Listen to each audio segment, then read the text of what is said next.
Welcome friends, आप सभी का फिर से एक बार स्वागत है क्रेजी फॉर मूवीज में। और आज हम रिव्यू करने वाले हैं इस हफ्ते थिएटर्स में रिलीज हुई तेलुगु फिल्म यानी कि मूषागालू का। जी हाँ, तो इस फिल्म में आपको लीड रोल में नजर आएंगे विष्णु मंचू, सुनील शेट्टी, काजल अग्रवाल, नवदीप और नवीन चंद्रा। और ये जो फिल्म है तेलुगु के साथ साथ सभी साउथ इंडियन भाषाओं में रिलीज हुई है और इसी के साथ साथ फिल्म को हिंदी में भी रिलीज करवाया गया है। जी हाँ, कल ये जो फिल्म है तेलुगु के साथ साथ हिंदी में भी रिलीज करवाई गई है और फिल्म के हिंदी डब वर्जन का जो नाम है उसे रखा गया है अन्नू एंड अर्जुन। जी हाँ, पर एक चीज देखकर मुझे काफी हैरानी हुई कि फिल्म के तेलुगु वर्जन को ज्यादा स्क्रीन्स मिले हैं all over the north India comparatively film के हिंदी डब वर्जन के। जी हाँ, मतलब मेरे शहर में इतने सारे मल्टीप्लेक्सेस हैं, उसके बावजूद भी इसके तेलुगु वर्जन को सिर्फ एक स्क्रीन मिला था और फिल्म के हिंदी डब वर्जन को कोई भी स्क्रीन नहीं मिला था, जिसके वजह से मैंने फिल्म के सिर्फ तेलुगु वर्जन को देखा है। तो बात करें इस फिल्म के बारे में तो आप सभी को पहले से ही पता है कि ये जो फिल्म है एक बहुत ही बड़े आईटी स्कैम पर आधारित है और ये एक सच्ची घटना पर आधारित है, जहां पर फिल्म की कहानी को लिखा है विष्णु मंचू ने। तो फिल्म के बारे में अगर मैं बात करूं तो फिल्म का जो ओवरऑल आइडिया था, क्योंकि अगर आप एक स्कैम या फिर किसी भी टाइप की क्राइम थ्रिलर फिल्म देखने जा रहे हो तो आपके दिमाग में एक चीज रहता है कि इस बार क्राइम करने में कौन सा नया तरीका आजमाया जाएगा। तो उस डिपार्टमेंट में ये जो फिल्म है काफी अच्छी थी। एक कमर्शियल एंगल से अगर देखा जाए तो ओवरऑल जो आइडिया था इस फिल्म को बनाने का वो मुझे काफी अच्छा लगा। पर जिस तरह से रिसेंटली काफी सारी फिल्में रिलीज हुई हैं और उन सभी फिल्मों के साथ एक ही प्रॉब्लम हमें देखने को मिलती है, वो है फिल्म का सेकेंड हाफ। और वही प्रॉब्लम यहां पर भी देखने को मिलती है। जी हां, फिल्म का जो सेकेंड हाफ है वो बहुत ही कमजोर है, जिसके वजह से जो फर्स्ट हाफ में अच्छा खासा बिल्डअप बनता भी है वो पूरी तरह से फीका पड़ जाता है। तो बात करते हैं फिल्म के बारे में थोड़ी डिटेल में, बिल्कुल स्पॉइलर फ्री तरीके से। तो यहाँ पर जो फिल्म का फर्स्ट हाफ था वो मुझे काफी अच्छा लगा। अच्छे बैकग्राउंड म्यूजिक के साथ जिस तरह से एंट्री होती है विष्णु मंचू की, जिस तरह से उस कैरेक्टर को स्टैब्लिश किया जाता है, क्यों ये लोग की सोच जो है इस प्रकार की बन चुकी है, किस तरह से ये लोग आगे बढ़ने वाले हैं और किस तरह से स्कैम को अंजाम दिया जाता है और क्या है इनका नया आइडिया।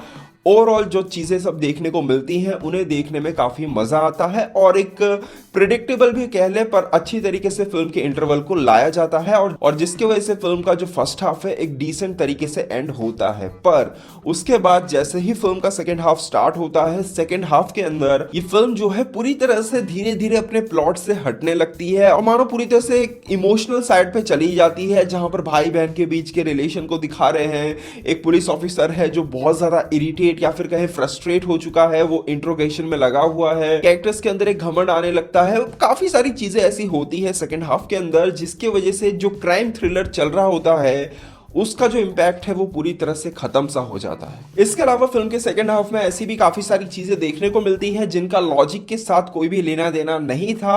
ओवरऑल कहूं जो सेकंड हाफ को जिस तरह से प्रेजेंट किया गया है ना, वो काफी लोगों को हजम नहीं होने वाला है। पर कहना चाहूंगा इतने कमजोर सेकंड हाफ के बावजूद भी फिल्म का जो क्लाइमैक्स था वो मुझे काफी अच्छा लगा। जी हाँ, फिल्म के जो आखिरी 20 मिनट थे वो काफी अच्छे थे। कहूंगा कि उन्हें काफी अच्छी तरीके से लिखा गया है। एटलीस्ट इस तरह से तो लिखा गया ही है कि उस दौरान आपको जो थ्रिल है वो जरूर एक्सपीरियंस करने को मिलेगा। और मुझे इस कमजोर सेकंड हाफ के बाद ये जो क्लाइमैक्स था काफी अच्छा लगा और ओवरऑल कहूं तो फिल्म को ठीक ठाक तरीके से खत्म कर दिया जाता है। इसके अलावा बात करें फिल्म के एक और प्लस पॉइंट की तो वो है इस फिल्म का बैकग्राउंड म्यूजिक। इंट्रोडक्शन सीन से लेकर फाइट सीक्वेंस तक और स्कैम वगैरह के दौरान जब भी ये बैकग्राउंड म्यूजिक बजता है सुनने में काफी मजा आता है और फिल्म का बैकग्राउंड म्यूजिक मुझे काफी पसंद आया।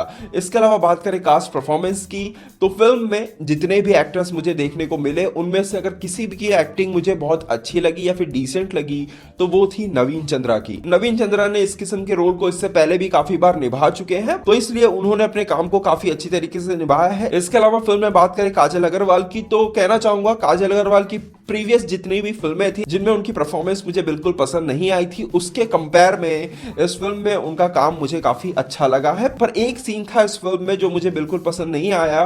फिल्म में एक सीन में विष्णु मंचू उनकी शादी को लेकर उन्हें एक लाइन बोलते हैं जिस पर उनका जो रिएक्शन था ना, उसे अगर आप ध्यान से देखोगे ना तो ऐसा लगता है कि कोई सीरियल का शॉट लिया जा रहा है। सच बता रहा हूं, मुझे तो एक पल को यकीन नहीं हुआ कि उस शॉट को ओके कैसे कर दिया। और फिल्म अगर आप देखते हो, फिल्म में सभी की परफॉर्मेंस को अगर आप देखते हो तो ऐसा ही लगता है कि डायरेक्टर ने किसी भी एक्टर को टोकने की कोशिश नहीं की है, ना ही किसी भी एक्टर को बोला है कि भाई इस तरह से नहीं, इस तरह से करते हैं इस चीज को, ऐसा कहीं पर भी नजर नहीं आता है। क्योंकि विष्णु मंचू के बारे में अगर मैं बात करूं तो उनमें अच्छा खासा पोटेंशियल है, उनकी काफी फिल्में देखी हैं और वो एक अच्छे एक्टर हैं, पर इस टाइम उनका जो परफॉर्मेंस था वो उतना इम्पैक्टफुल नहीं था। एक इंटेलिजेंट लड़के का रोल वो प्ले कर रहे हैं, पर फिर भी वो जो इम्पैक्ट आना चाहिए था उस कैरेक्टर के अंदर वो कहीं पर वो उतना अच्छी तरीके से आता नहीं है।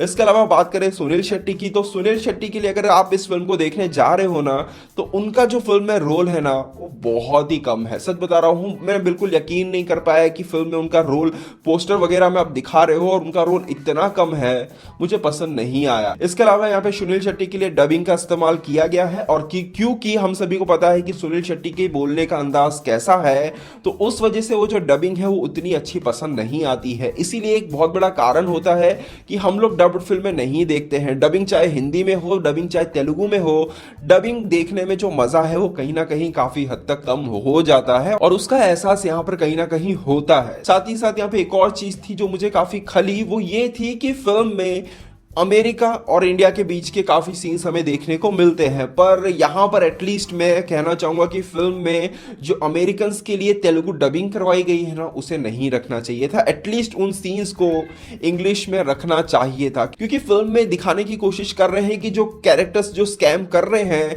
वो अमेरिकन एक्सेंट में बात कर रहे हैं, तो उस चीज को अगर आप दिखाओगे तो देखने और सुनने में काफी मजा आएगा। तो इस चीज को तेलुगु में डब करवा कर जो किया है वो मुझे उतना अच्छा कुछ लगा नहीं। देखना होगा कि क्या हिंदी डब वर्जन में ऐसा कुछ किया है या नहीं, क्योंकि मुझे पता नहीं है कि हिंदी डब वर्जन में क्या किया गया है, पर एटलीस्ट तेलुगु वर्जन में ये जो चीज थी मुझे काफी हद तक खल रही थी। इसके अलावा फिल्म में जो सिनेमेटोग्राफी है वो मुझे काफी अच्छी लगी। काफी सीन्स में एक अलग ही कलर टोन देने की कोशिश की गई है, तो वो सभी चीजें फिल्म में देखने में काफी अच्छी लगती है। पर कहीं ना कहीं कहूंगा कि फिल्म का जो एक्शन था वो उतना अच्छा नहीं था, क्योंकि अगर आप एक्शंस को देखोगे तो एक्शन में वो जो थ्रिल होता है वो उतनी अच्छी तरीके से आता नहीं है। काफी सीन्स में ऐसा लगता है, काफी फ्रेम्स में ऐसा लगता है, पता ही चल जाता है कि जो हाथ है वो बंदे को छू भी नहीं रहे हैं।